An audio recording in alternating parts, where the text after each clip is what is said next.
Hi, welcome to the Andrew Buckle special king-size annual Fantastic Four comic review. This is issue 3, all the way back from 1965. Very tatty issue, probably fall apart as I'm reading through this.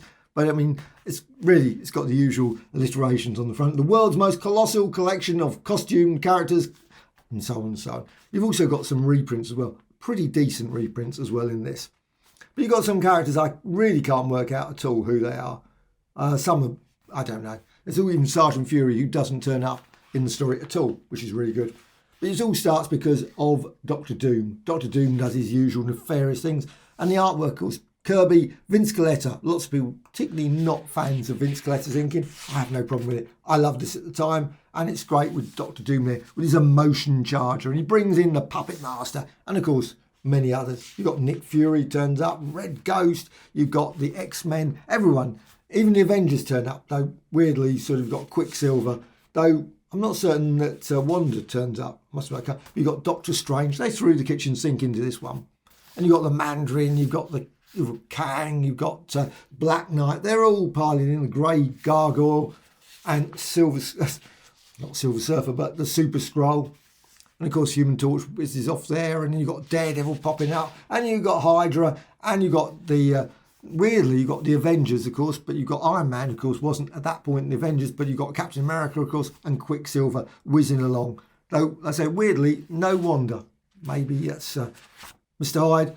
And Spidey, of course, turns up. I think virtually everyone, other than Ant-Man, Wasp, they didn't turn up, but still, there's a lot. Black Knight, Tumor, Kang. Oh, Kang's not looking too good, really, considering that Kang probably could single-handedly take on the Avengers. He's sort of like... bit wrapped up there, and Reed Richards can even beat him at this point. Maybe it wasn't a real Kang, maybe it was some other Kang. However, I love that. You've got a lovely photo there, one of those great photo ones. He goes, obviously, goes to another dimension, and you've got the Watcher, and he's shown all various equipment. Why didn't give him the Infinity Gauntlet, something like that, the Cosmic Cube, that would have been useful. And of course, then we got, of course, the important end of the book. Just great, final page, just a masterpiece, just lovely appearances all the way through.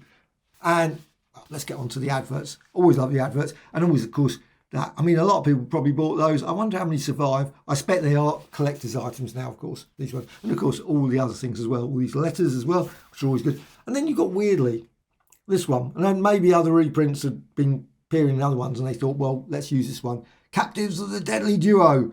And that was called Submariner and Doctor Doom. Just brilliant. Fantastic Four, number 6, as it said. Got all the characters there looking. I always love that. Look at that. You've got a lovely showing all the behind the scenes of the Baxter building. I assume that, of course, it's changed over time. It probably doesn't look like that now. I'm certain they've updated it since the 60s. But you've got Submariner, of course. And I love this bit where he sort of demonstrates rolling up, as you would, of course, rolling up that. And of course, whew. Is that actually possible? I don't know. I don't know if you're super strong, you could bend it. I'm not certain that would work, but probably would break, I would have thought. However, you've got him, obviously, Submariner turns up and Sue is in between, and the Thing doing his usual there. Just absolutely great story. When friends fall out. Well, you know the story, obviously. It's a great yarn. Absolutely brilliant. Doc Doom, of course, manipulating as ever. And also you've got, of course, I love these things. These were always... I would love to see them bring out a book of this. These sort of posters, because they're just great. Well, not posters, but adverts.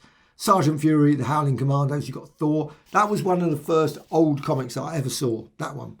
And it was crazily priced. I must admit, even time I thought, what? That was, and I've seen it subsequently a lot cheaper. But it was one of those things I thought, second-hand comics obviously clearly were not for me. But however, Fantastic Four, number 11. Just brilliant. It's always been a favourite of mine. That was when that came out in Mighty World of Marvel. Just think that was one comic I quite often picked up and would read it over. There he is doing it again. Doing exactly the same thing, crunching. Is that something he just does? New York must have been full of broken down sort of all the metal that he crunched. I mean, what vandalising sort of public property for? You know, I mean, really? That's just not good. But anyway, he got punched in the eye there at that point. And of course, you've got a lot of background about, which is really great because it's, I mean, this, you could have done 5 or 10 books. And nowadays, of course, they would do massive, the untold tales of the Fantastic Four or the pre-history of the Fantastic Four. And you'd have a massive 10-volume series of all what happened, etc. And it's just, of course, great. And you've got obviously the early there with Ben Grimm there and Reed Richards and all that sort of stuff. It's just great. Absolutely great stories. And of course, you've even got a bit of a recap of the first story. Of course, a thing. I'm the Human Torch, or I'm a Human Torch, not the Human Torch.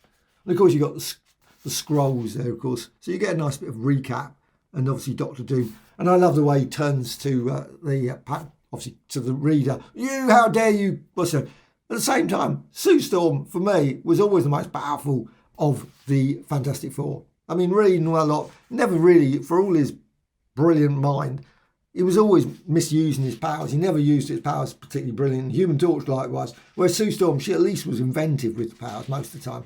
These lot were never that inventive, for all they, like I say.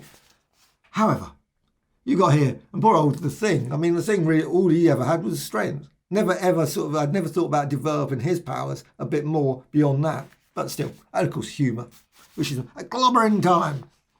And of course, you've got the brilliant that time, Doctor Doom there again. Doctor Doom turning up with, of course, Daredevil. I love that one, Spider-Man one, and of course, Thor. What's that one? Grey Gargoyle. Daredevil classic one with Wally Wood. Brilliant one, Submariner there. Rawhide Kid. You've got Sergeant Fury one. I love that one. Baron Strucker. Strucker? I'm not certain. Strucker. And Two Gun Kid. Remember the Alamo? And Submariner Hulk. And that was probably quite an early one. Yes, that was the first one, wasn't it?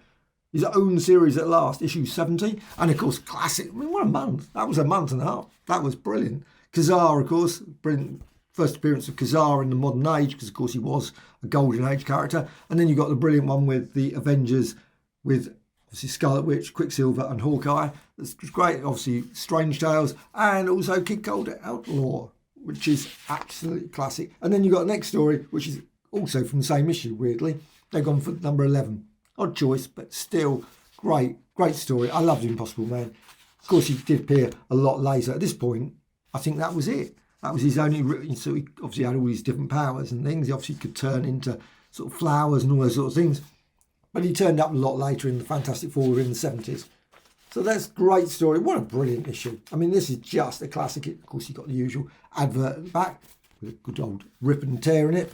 So this is a very, get rid of all the flakes from the magazines. It's just falling apart as usual. So Marvel Comics, 25 cents. What a brilliant annual. This is just, you should be able to find copies of this in this sort of tatty condition quite easily, especially I imagine in the States.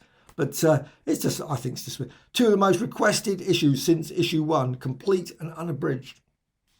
Well, who knows? But still, I love this one. So Fantastic Four, annual number 3. Special, or king size, or annual. I'm never really certain. It gets multiple different sort of things. I always called it annual.